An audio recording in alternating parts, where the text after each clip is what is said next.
अस्सलाम वालेकुम। उम्मीद है आप सब खैरियत से होंगे।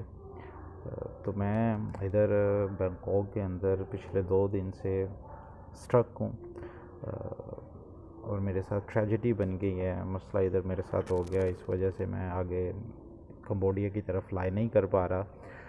तो आखिरकार तीसरा दिन है मुझे इधर, तो आज मैंने फ़ैसला किया है कि मैं पाकिस्तान वापस जाऊंगा। तो शाम का टिकट मैंने करवाया, तो पाकिस्तान वापस जाना है और वहाँ पर जाकर जो है वो 4-5 दिन के बाद जो है वो अपना दोबारा टिकट करवाएंगे और दोबारा कंबोडिया के लिए फ़्लाई करेंगे।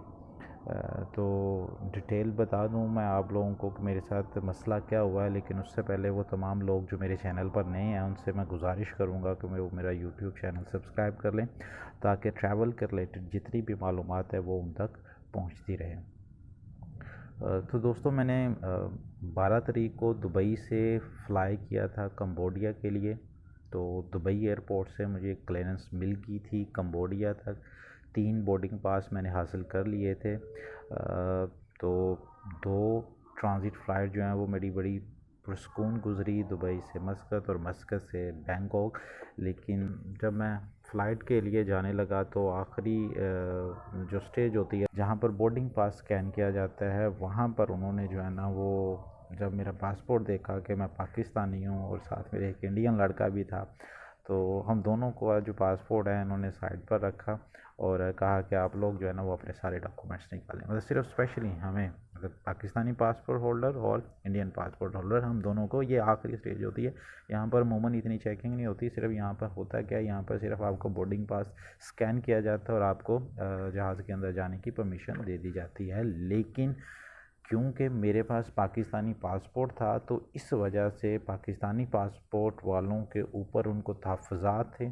तो इस वजह से उन्होंने आखिरी स्टेज पर भी मुझसे कहा कि आप जो है ना वो अपने सारे डॉक्यूमेंट्स जो है ना वो हमें चेक करवाएं। तो मेरे पास जो डॉक्यूमेंट्स थे जो उनको रिक्वायर्ड थे, वो मैंने सारे डॉक्यूमेंट्स उनको जमा करवा दिए, उन्हें मुहैया किए। तो अनफॉर्चुनेटली ट्रेजेडी ये हुई कि मेरा जो रिटर्न टिकट था वो मेरे एजेंट ने मेरे फाइनल डेस्टिनेशन तक पहुंचने से पहले ही कैंसिल करवा दिया। और मुझे उन्होंने इस वजह से नहीं जाने दिया कि आपका रिटर्न टिकट कैंसिल है, आपके पास रिटर्न टिकट ही नहीं है कि मुमकिन है कि आप कंबोडिया जाए और वापस ना आए। तो इस वजह से फिर मुझे उन्होंने आगे फ़्लाई करने की परमिशन नहीं दी। तो पिछले तकरीबन 36 से 40 घंटे के दौरान जो है वो बहुत सारी एफ़र्ट कर चुका हूँ। मैं कर चुका हूँ यहाँ से हर काउंटर पर गया हूँ, बातचीत की है। इसके अलावा पाकिस्तान से जो दोस्त हैं वो अपने तौर पर स्ट्रगल कर रहे हैं। कंबोडिया के अंदर जिन्होंने मुझे रिसीव करना है वो अपने तौर पर स्ट्रगल कर रहे हैं। लेकिन इस 36 से 40 घंटे के दौरान ऐसी कोई एक्टिविटी जो है वो नहीं हुई जो कि हमारी फेवर में हो। तो इसलिए आखिर पर मैंने फिर यही फ़ैसला किया है कि मैं पाकिस्तान वापस जाऊंगा, क्योंकि वो मुझे सिर्फ परमिशन ही पाकिस्तान जाने की दे रहे थे, मुझे कहीं और फ्लाई करने की परमिशन नहीं मिल रही थी। तो इस वजह से मैंने ये डिसाइड किया है कि मैं अब पाकिस्तान जाऊंगा। तो शाम की मेरी फ़्लाइट है, तो वहाँ पर कोई 2-4 दिन जो है वो फैमिली के साथ वक्त गुजारेंगे। उसके बाद जो है वो दोबारा इंशाल्लाह कंबोडिया के लिए फ़्लाई करेंगे। तो आप लोगों के साथ ये वीडियो बनाकर मामलात शेयर करने का मकसद ये है कि वो तमाम लोग जो कि ट्रांज़िट फ़्लाइट्स के ज़रिए कंबोडिया आ रहे हैं, तो उनसे मैं गुजारिश करूँगा कि ये जो बैंकॉक का एयरपोर्ट है, यहाँ पर जो चेकिंग है वो बहुत सख्त है। तो इसलिए आप कोशिश कीजिएगा कि अपने तमाम डॉक्यूमेंट्स जो है ना वो कंप्लीट करके आएँ। शो मनी जो रिक्वायर होती है वो शो मनी लेकर आएँ, क्योंकि कुछ लोगों का ये ख्याल होता है कि शो मनी आप जो है वो कम लेकर चले जाएं, उन्हें ज़्यादा बता दें कौन सा उन्होंने काउंट करनी होती है। तो भाई मैं आपको ये बता दूं, ये मेरे सामने हुआ है। इंडियन लड़के की जब क्लियरेंस हो गई है, डॉक्यूमेंट्स उसके क्लियर निकल आए हैं, तो फिर उन्होंने शो मनी का उससे सवाल पूछा है। और जब उससे शो मनी का सवाल पूछा है तो उसने कहा है कि जी हाँ मेरे पास है show money, 1000 USD show money लेते हैं। तो उसने कहा फिर चेक कराओ। वो जो लेडीज़ थी वो गई हैं उसके पास, उसका वॉलेट चेक किया है, उस पर वॉलेट में बाकायदा तौर पर काउंट किए हैं।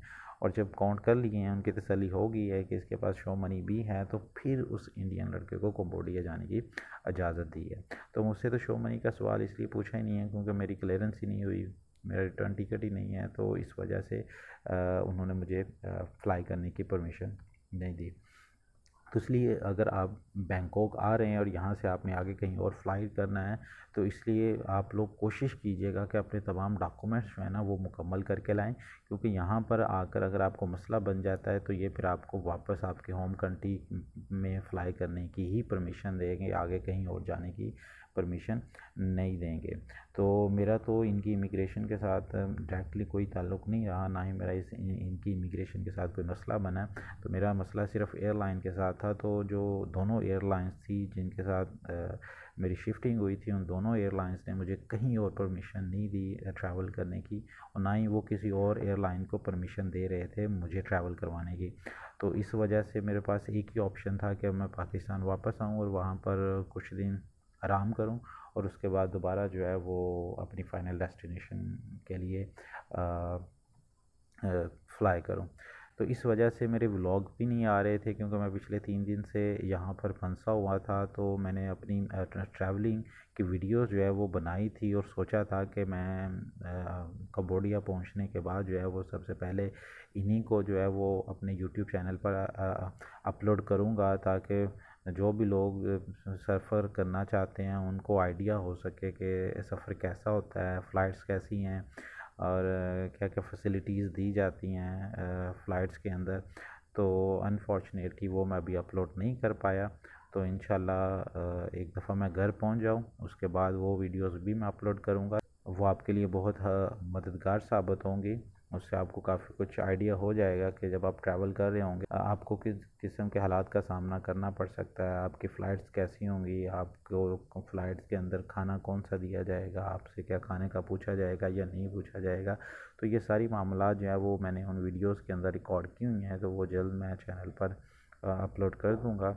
और अगर आप लोगों को मेरी ये वीडियो पसंद आई है, क्योंकि जिस हालात में फंसा हूँ मेंटली तौर पर बहुत डिस्टर्ब हूँ, लेकिन मैंने ये मुनासिब समझा कि उन लोगों के लिए मैं ये वीडियो ज़रूर बनाऊं जो कि बैंकॉक की तरफ सफ़र कर रहे हैं, ताकि उनको किसी किस्म के मसाइल का सामना ना करना पड़े यहाँ पर आकर। तो इसलिए आप मेरी वीडियोस को लाइक भी करें और ज़्यादा से ज़्यादा शेयर करें, ताकि लोगों तक पहुँचती रहे और लोग इससे फ़ायदा उठाते रहें। तो इंशाल्लाह हमारी अगली मुलाकात जो है वो पाकिस्तान जाकर होगी। तो आज के लिए इजाज़त दीजिए। अल्लाह हाफ़िज़।